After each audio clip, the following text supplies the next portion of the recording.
أعوذ بالله من الشيطان الرجيم بسم الله الرحمن الرحيم ألف لام ميم ذلك الكتاب لا ريب فيه هدى للمتقين الذين يؤمنون بالغيب ويقيمون الصلاة ومما رزقناهم ينفقون والذين يؤمنون بما أنزل إليك وما أنزل من قبلك وبالآخرة هم يوقنون أولئك على هدى من ربهم وأولئك هم المفلحون إن الذين كفروا سواء عليهم أأنذرتهم أم لم تنذرهم لا يؤمنون ختم الله على قلوبهم وعلى سمعهم وعلى أبصارهم غشاوة ولهم عذاب عظيم.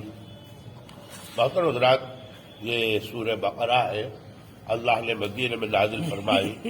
یہ بیچ میں ایڈجسٹ کرنے کے لیے کہ ایک دن ہمارے پاس زیادہ ہے، اور ابھی جو تفسیر چل رہی ہے اس میں سورہ فلق اور سورہ ناس دو باقی ہے، 3 دن ہے، اس لیے اس بیچ میں ان آیتوں کی تفسیر کر رہا ہوں. تو اللہ تعالی نے اس سورہ بقرہ کے بارے میں، یہ مدینہ میں نازل ہوئی ہے، اس میں بہت ساری ہدایتیں جو ایمان والوں کے متعلق ہے، قرآن شریف کے متعلق ہے، وہ اللہ تعالی نے بیان فرمائی ہے. پہلا جو لفظ ہے الف لام میم، اس کے معنی اللہ نے یا اللہ کے نبی علیہ الصلوۃ والسلام نے امت کے سامنے ظاہر نہیں کی ہے.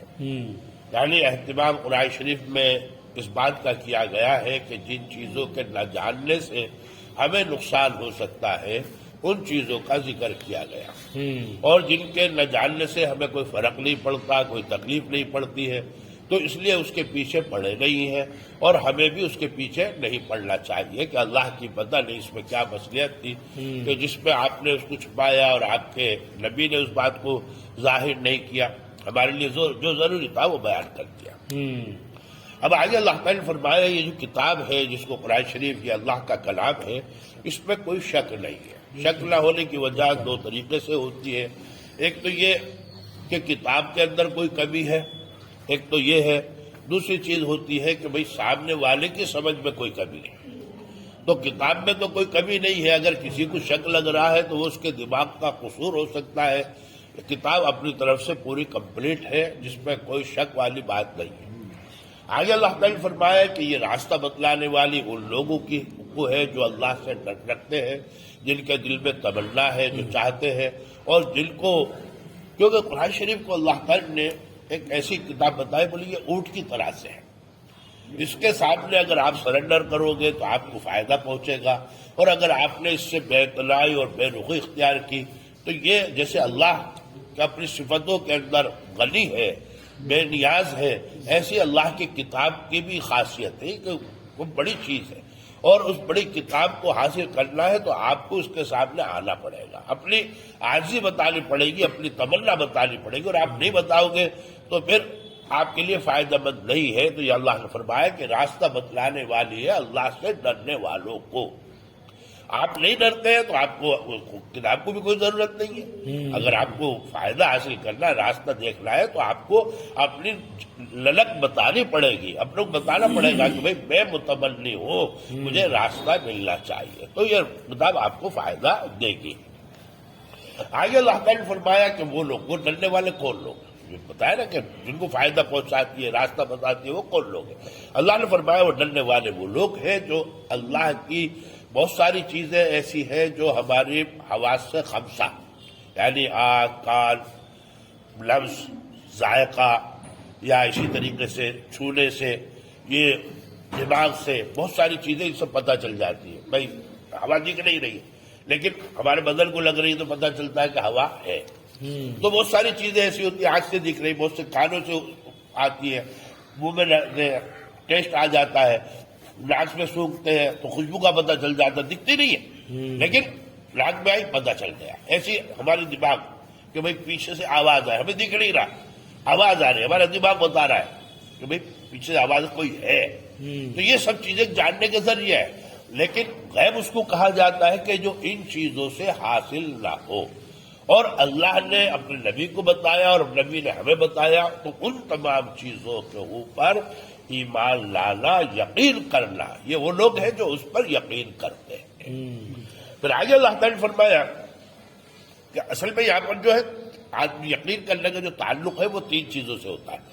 ایک کا تعلق تو دل سے ہے، کہ دل سے کہ بھئی ہم اس کو چیز کو مانتے ہیں کہ اللہ ایک ہے، اللہ نے جو کتاب نازل فرمائی، جو جنت ہے، دوزخ ہے، وہ سب حق ہے، یہ تو دل کا تعلق ہے۔ ایسی کچھ چیزیں ایسی ہیں جن کا تعلق ہمارے عمل سے ہوتا ہے۔ ہم نے جب ایمان لائے تو اللہ نے ہمیں حکم دیا کہ بھئی نماز پڑھو، روزہ رکھو، زکوٰۃ دو، اچھے کام کرو، لوگوں کی مدد کرو، لوگ کام میں آؤ، تو یہ عمل کا تعلق ہے۔ تیسری چیز ہوتی ہے جو ابھی بدن سے ہو گیا، اب ہمارا تعلق مال سے، اللہ نے ہمیں مال عطا فرمایا تو اس مال کو خرچ کرتے ہیں۔ تو یہ جو ڈرنے والے ہیں ان کے اندر تینوں خوبی پائی جاتی ہے کہ ایمان بھی رکھتے ہیں، اپنے بدن سے عمل بھی کرتے ہیں، اور جو اللہ نے ان کو مال عطا فرمایا ہے اس کو خرچ بھی کرتے ہیں اللہ کے راستے میں۔ یہ ان لوگوں کا ذکر تھا۔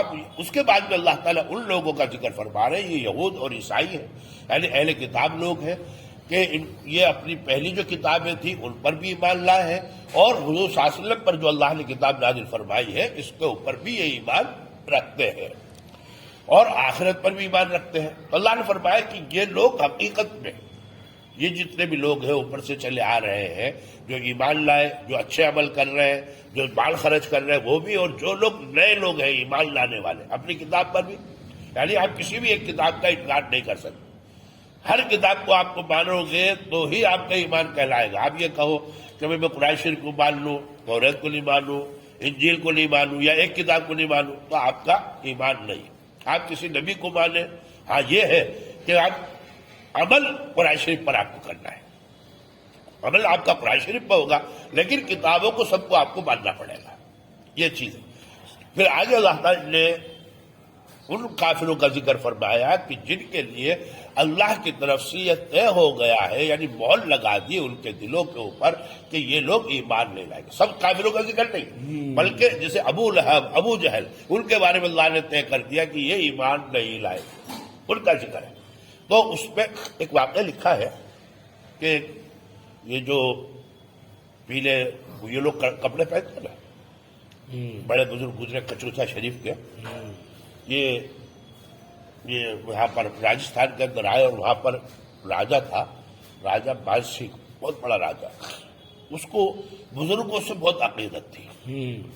تو جب یہ پہنچے تو اس نے اپنے یہاں پر ٹھہرایا، بہت خدمت کی، بہت آؤ بھگت کی، تو ان کو ایسا لگا کہ یار یہ اچھا بندہ ہے، یہ ایمان لانا چاہیے، کیونکہ فیلنگ ہوتی ہے بھئی جو آدمی اچھا ہے تو پھر وہ اللہ کی اس بڑی نعمت سے محروم رہ جائے، وہ تو اللہ کے نیک بندوں کو، بزرگوں کو پسند نہیں ہے۔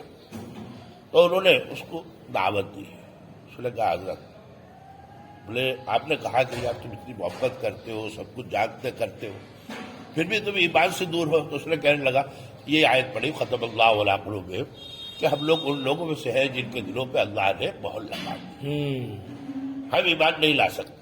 ہم جانتے ہیں کہ ایمان سچا دین ہے، آپ سچے انسان ہو، آپ صحیح بات کہہ رہے ہو، لیکن کیا کر سکتے، ایمان نہیں قبول کرنا۔ تو اللہ تعالیٰ فرما رہے ہیں الف لام میم، اس کے بعد اللہ کے بارے میں ذالک الکتاب لا ریب فیہ، اس کتاب میں کوئی شک نہیں ہے، ھدی للمتقین، یہ ہدایت راستہ بدلانے والی ہے ڈرنے والوں کو، جو اللہ سے ڈرتے ہیں ان کو راستہ بدلاتی۔ وہ کون لوگ ہیں؟ الذین یؤمنون بالغیب، وہ لوگ ہیں جو غیب یعنی چھپی ہوئی چیزیں جو ہماری آنکھوں سے، ہمارے حواس سے دکھائی نہیں دیتی ہے، ان کے اوپر اللہ کے بتانے سے، نبی صلی اللہ علیہ وسلم کے بتانے سے ان پر ایمان لاتے ہیں، انہیں مانتے ہیں کہ یہ حق ہے، جنت دکھائی دے یا نہ دکھائی دے، دوزخ دکھائی دے یا نہ دکھائی دے، فرشتے دکھائی دے یا نہ دکھائی دے، اللہ نے بتا دیا تو ہم مانتے ہیں کہ یہ ہے، ہمارا پکا یقین ہے۔ وَيُقِيمُونَ الصَّلَاةَ، اور نماز قائم کرتے ہیں، یعنی جو ارکان ہے، جو بدنی عبادت ہے، دل کی بات بھی ہو گئی، ماننا دل کی عبادت، عمل کرنا بدن کی عبادت، وَمِمَّا رَزَقْنَاهُمْ يُنْفِقُونَ، اور جو اللہ نے ان کو مال عطا فرمایا ہے اس میں سے اللہ کے راستے میں خرچ کرتے ہیں۔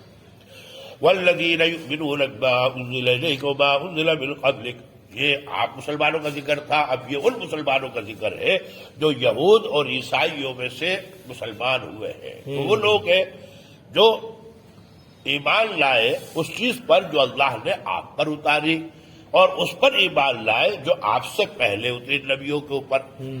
وَبِالْآخِرَةِ هُمْ يُوقِنُونَ، اور آخرت پر وہ یقین رکھتے ہیں۔ یعنی ماننا ایک الگ چیز ہے، ماننا سب کتابوں کو پڑھے گا اور عمل قرآن شریف پر ہوگا۔ آپ یہ چاہو کہ قرآن شریف کو مانو عمل نہیں کرو، وہ نہیں چلے گا۔ عمل دوسری کتابوں پر آپ آج نہیں کر سکتے، عمل آپ کو صرف قرآن شریف پر ہی عمل کرنا ہوگا۔ اولئک علی ھدی من ربہم، اللہ نے فرمایا یہی لوگ اپنے رب کی طرف سے ہدایت پر ہیں۔ واولئک ھم المفلحون، اور یہی لوگ کامیاب ہیں۔ ان الذین کفروا، اب یہ کافروں کا ذکر ہے، ان کافروں کا کہ جو جن کے لیے اللہ کی طرف سے فیصلہ ہو گیا کہ یہ ایمان نہیں لائیں گے۔ جب یہ آیت نازل ہوئی اس کے بعد بہت سارے کافروں نے اسلام قبول کیا۔ مکہ فتح ہونے کے بعد کتنے لوگ تھے جنہوں نے اسلام قبول کیا؟ ایسے لوگ کم تھے کہ جن کے لیے اللہ نے مہر لگا دی تھی۔ یہ ان کا ذکر ہے جن کے اوپر مہر لگ چکی ہے، سب کافروں کا ذکر نہیں ہے۔ ان الذین کفروا سواء علیہم انذرتہم ام لم تنذرہم لا یؤمنون، بے شک وہ کافر برابر ہے کہ آپ انہیں ڈرائے یا نہ ڈرائے، وہ ایمان نہیں لائیں گے۔ کیوں؟ ختم اللہ علی قلوبہم، اللہ نے ان کے دلوں پر، وعلی سمعہم، ان کے کانوں پر مہر لگا دی ہے، وعلی ابصارہم غشاوہ، اور آنکھوں پر پردہ ڈال دیا ہے۔ وَلَهُمْ عَذَابٌ عَظِيمٌ، اور ان کے لیے بڑا عذاب ہے۔ وآخر دعوانا الحمد للہ رب العالمین۔ اللہم صل علی سیدنا مولانا محمد وعلى آل سيدنا مولانا محمد وبارك وسلم۔ ربنا آتنا في الدنيا حسنة وفي الآخرة حسنة وقنا عذاب النار۔ ربنا لا تجعلنا فتنة للقوم الظالمين۔